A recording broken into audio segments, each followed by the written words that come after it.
Hi, this is Bob. It's been quite a while since I've added any commentary to one of my videos. I've accumulated a little bit of writing experience, and I think my writing has changed a little bit, and I think my point of view on my Grom is changing a little bit. But before I go into that, I want to talk about my speedometer. Since I use a chest mount camera, my speedometer is almost always visible in these videos. For some reason, when I'm watching my videos, I tend to obsess on what speed I'm riding. I can think of a couple things that might be motivating me to focus on my speedometer. The first has to do with me building confidence in myself as a rider. I started off with no confidence at all and only would ride very slowly, and then with each subsequent ride I would try to get my top speed up a little bit from the previous ride and get used to those higher speeds.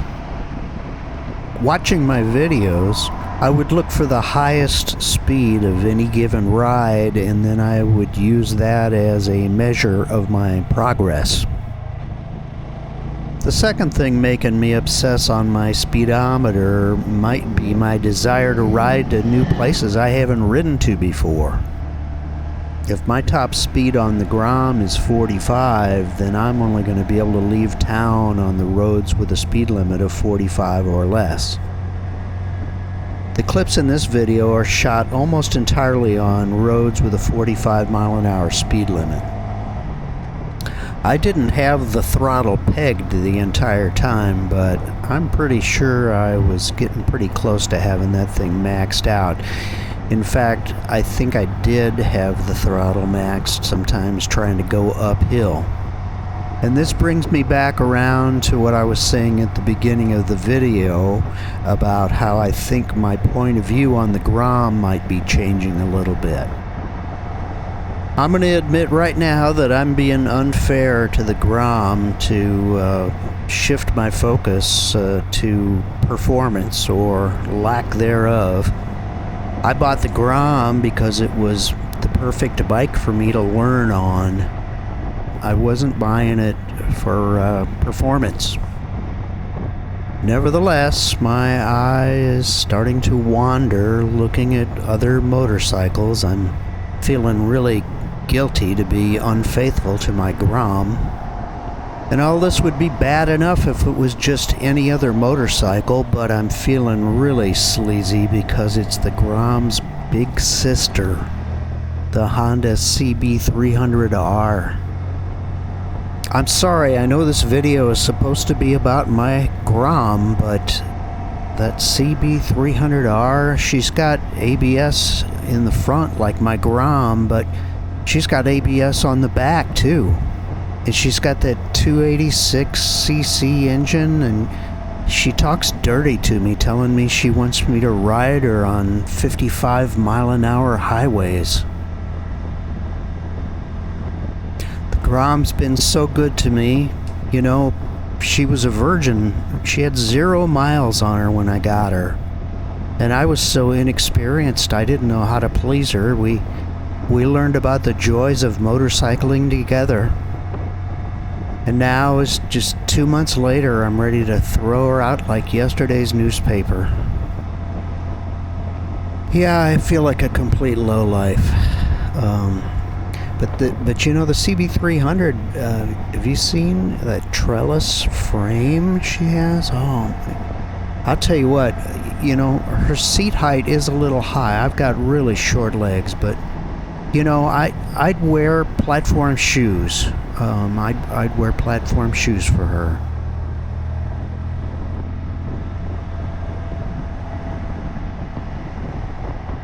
You know, it's been easy for me to believe that as I ride my motorcycle faster, I must be getting better. I must be a better motorcycle rider now because look how fast I can go. But then when I slow down, I'm reminded of the fact that I am just a beginner still, because it's apparently, as far as I can tell, harder to ride a motorcycle slow than it is to ride it fast. The motorcycle, if you want to go fast and straight at a constant speed, that's what the motorcycle wants to do, and it'll let you go along for the ride.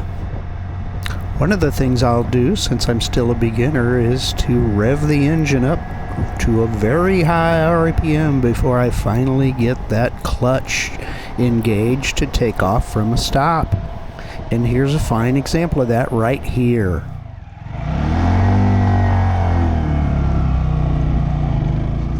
Here's a 50-mile-an-hour speed limit, and I really did want to go 50.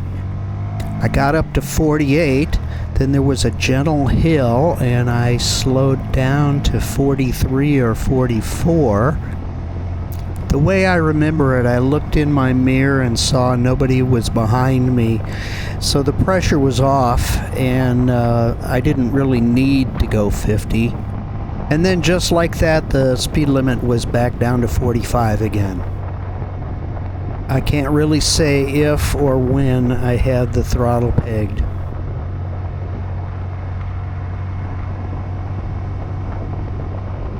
I'm kind of thinking I want to try to take the Grom into some 50 and 55 mile an hour speed limit sections of road and give that a little bit of a chance to see how it might work out. I ride at speeds that I feel are appropriate for the given moment. I don't have a microphone mounted inside of my helmet, so I can't make real-time comments on my video recordings. That would be interesting if I could say, yes, I've got the throttle maxed out right now. As it is, I think I need to admit that part of what I think I know about the Grom's performance might in fact be assumptions. If I actually try to hold my own with traffic in 50 or 55 mile an hour stretches of road, then I'll know the real deal. There could be some additional risk. I don't want somebody to come barreling up behind me and run into me because I'm going too slow.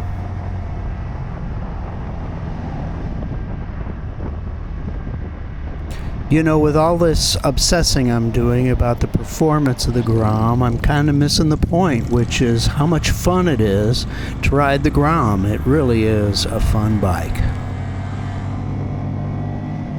The appropriate commentary is probably really, wee, wahoo, yeehaw!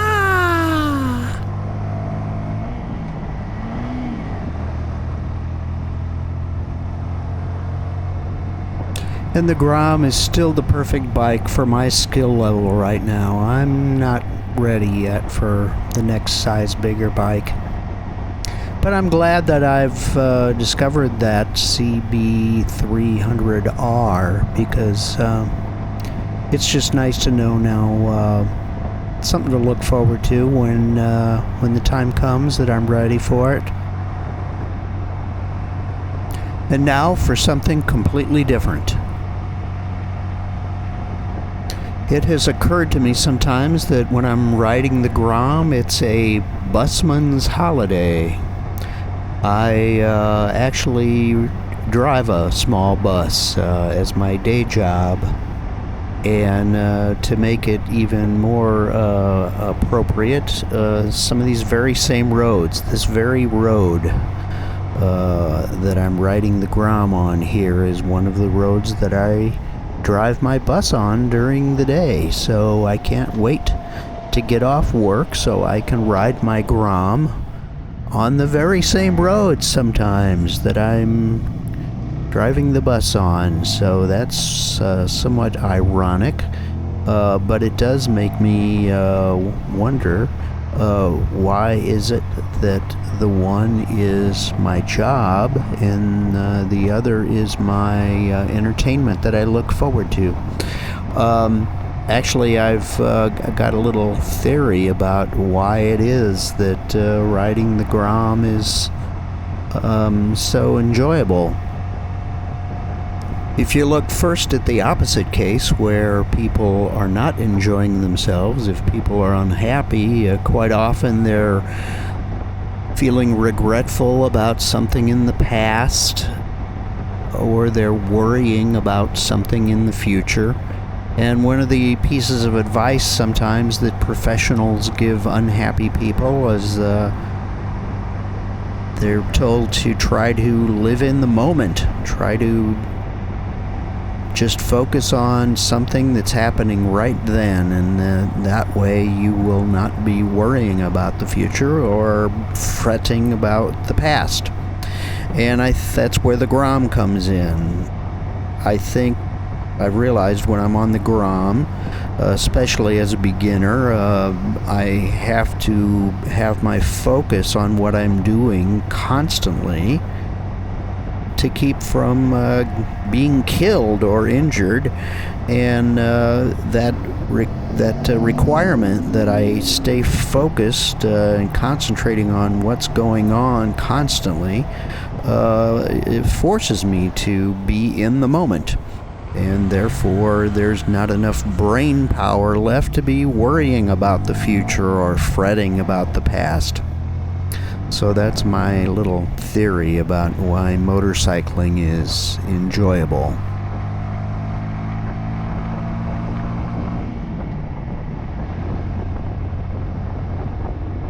So I still haven't told anyone I know about this YouTube channel. I talked about this back in episode 9. There's a school of thought in psychology that says that most of what people do is a result of their subconscious mind.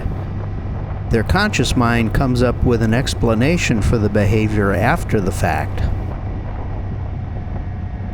I started this YouTube channel. I uploaded my first episode. I didn't mention it to anybody. I didn't really know why I wasn't telling anybody about it.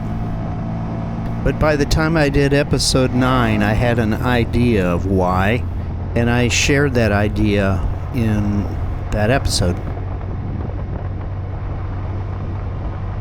Well, I've got a couple other ideas now. One of them is fairly simple and straightforward, and I think that's called Occam's razor, when they say the simplest solution is probably the correct solution. The simple and straightforward explanation is just that most of my friends are not motorcycle people, and if I were to tell them about the channel, they would feel obligated to check it out and say kind things to me about it, when in reality it's not something that they would find particularly interesting, and so therefore it's just easier to just not even mention it to them. But the simple and straightforward explanation feels a little bit like a cover story to me, in that it leaves out some things that would really get to the heart of the matter. So this brings me to the other explanation, which is less simple and less straightforward. But it includes a dramatic story of a man with an unquenchable ego, a man in constant need of attention and approval. Chapter 1.